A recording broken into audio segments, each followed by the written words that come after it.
انہی راتوں میں ایک اور شہنشاہ کا ظہور دنیا میں ہوا ہے، آمد ہوئی ہے، اس کا اسم گرامی اسم مقدس بھی علی ہے، جسے علی النقی کہتے ہیں۔ اور مذہب جعفریہ میں کتنی بڑی کرم ہے میرے مالک کا کہ ہمارے پاس 4 علی ہیں۔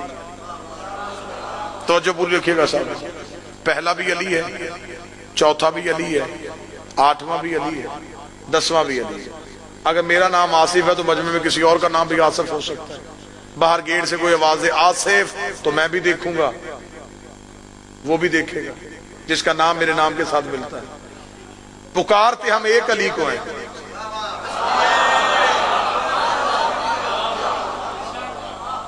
ایک وقت میں مدد کے لیے 4 علی آ جاتے ہیں، اور اس شہنشاہ کی اور اس شہنشاہ کی ایک مطابقت بھی ہے۔ اس علی سے پہلے بھی ایک محمد ہے، اس علی سے پہلے بھی ایک محمد ہے، اس سے پہلے محمد مصطفیٰ ہے، اس سے پہلے محمد تقی۔ اگلی سطر آپ کو اور زیادہ محظوظ کر دے گی، اس علی کے بعد بھی ایک حسن ہے، اس علی کے بعد بھی ایک حسن ہے۔ کیا کہنے علی النقی تیری عزت کے، جس کا دادا رضا ہے اور پوتا قائم ہے۔ بس اس بادشاہ کی بارگاہ میں ایک سجدہ اور کرتے ہیں امام علی النقی، تاکہ یہ جو آج کی شب تک کے جشن ہے یہ مکمل کر لیے جائیں۔ کیا کہنے اس میرے شہنشاہ کے، جس نے اس دور کے ظالم ترین بادشاہ کو حیرت میں مبتلا کیا رکھا۔ میرے محترم سامعین، امام علی نقی علیہ السلام کا دور جس ملعون کا دور تھا، وہ دور تھا متوکل کا۔ یہ عباسیوں کا وہ بادشاہ ہے جس نے اتنے مظالم ڈھائے ہیں کہ وہ ظلم منبر سے بیان ہی نہیں کیے جا سکتے۔ اس کے ظلم میں سے ایک بہت بڑا ظلم یہ تھا کہ اس نے کربلا کی زیارت میں پابندی لگائی تھی۔ اس نے اعلان کروایا تھا کہ کربلا کی زیارت کو روکو، اور روکنے کے لیے اس نے کہہ دیا ٹیکس اتنا لگا دو کہ لوگ کربلا نہ جائیں۔ لیکن اگلے دن متوکل خود ہی اپنے تخت پہ اپنی ہی موت مر گیا جب اس نے منظر دیکھا۔ اس کے شہر کی سب سے غریب عورت سب سے پہلے آ گئی، اور اس نے آتے متوکل کے دربار میں کھڑے ہو کر جو جملہ کہا، وہ جملہ نہیں تھا شیعہ قوم کا ہمیشہ کے لیے سر اونچا کر گیا وہ جملہ۔ وہ ضعیفہ دربار میں آ کے کہتی متوکل، میں نے سنا ہے کہ زیارت سستی ہو گئی ہے۔ اس نے دیکھے گا ضعیفہ سستی نہیں ہوئی، مہنگی ہوئی۔ کیا کیا ہے؟ اس نے کہا ٹیکس لگا دیا۔ ندیم بھائی، ضعیفہ مسکرا کے دی کتنا ٹیکس لگایا ہے؟ اس نے دینار بتائے، اس نے چادر کی گرہ کھولی۔ وہ دینار متوکل کے سامنے پھینک کے کہتی اب میں جاؤں کربلا؟ متوکل دیکھا تو تو بڑی غریب ہے، تو یہ دینار کہاں سے لے کے آئی ہے؟ مسکرا کے دی جس نے بلایا ہے اسی نے بھیجے۔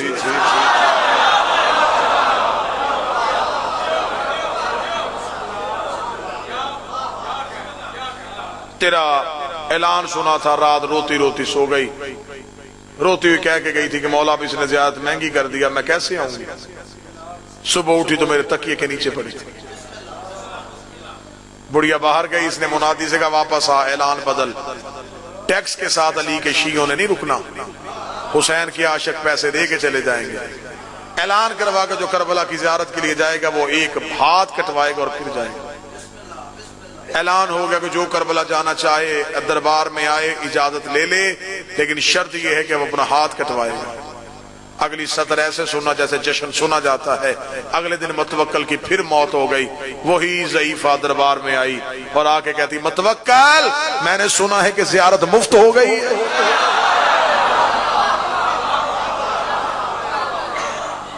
میں نے سنا ہے کہ اب زیارت کے لیے تو نے کوئی قیمت معین نہیں کی، مفت کر دی ہے۔ کہنے لگا ضعیفہ تجھ تک اعلان غلط پہنچا ہے، مفت نہیں ہوئی، اب ہاتھ کٹوا۔ اور جب وہ ضعیفہ دربار میں آئی تو اس نے اپنا بازو اپنے سر پہ رکھا۔ متوکل دیکھا تھا بازو سر پہ کیوں رکھا ہے؟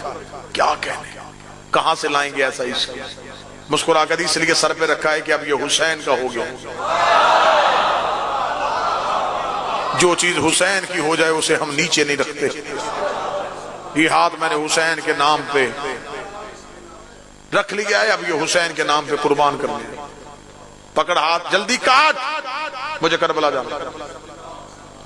جیسے کہ تو کیا سمجھتی ہے میں تیرا ہاتھ کاٹوں گا اور تجھے کربلا بھیجوں گا، تو اپنا عشق آزما میں اپنا ظلم آزما۔ اسے جلا سے کہا ہاتھ کاٹ، ہاتھ کٹ گیا، دوسرے ہاتھ کے ساتھ بڑی ہاتھ اٹھا کے دیا اب جاؤں کربلا۔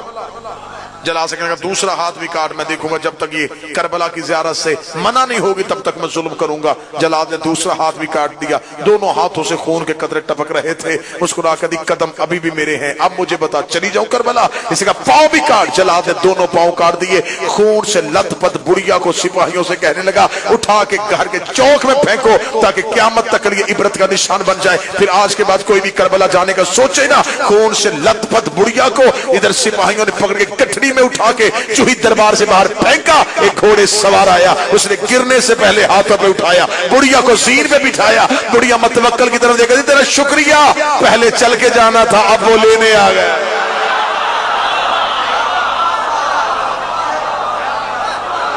میں تو چل کے جانا چاہتا ہوں۔ یہ وہ دور تھا جو میرے بادشاہ امام علی نقی کا دور تھا، میرے مالک کا دور ہے، اور میرے مالک کا بالکل بچپن ہے۔ بچپن تو امامت کا ہماری مجبوری ہے کہ ہم کہہ دیتے ہیں، یہ الفاظ جچتے نہیں ہیں ان کے نام کے ساتھ کہ ہم انہیں کہیں کہ یہ بچے تھے، معاذ اللہ ہم یہ کہیں کہ یہ کھیل۔ لہٰذا ان کے لیے لفظ بچپن، جوانی، ضعیف یہ لفظ جچتے نہیں ہیں۔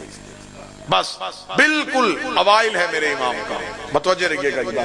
آخری جملہ اور گفتگو تمام ہو گئی۔ نہیں سب تشریف لے آئے، جی بھر کے آپ کو قصائد سنائیں گے، بسم اللہ جی بھر کے آپ کو۔ اور بڑا یہ سنبھلنے والی کیفیت ہوتی ہے کہ پہلے بھی سریلا ذاکر ہو،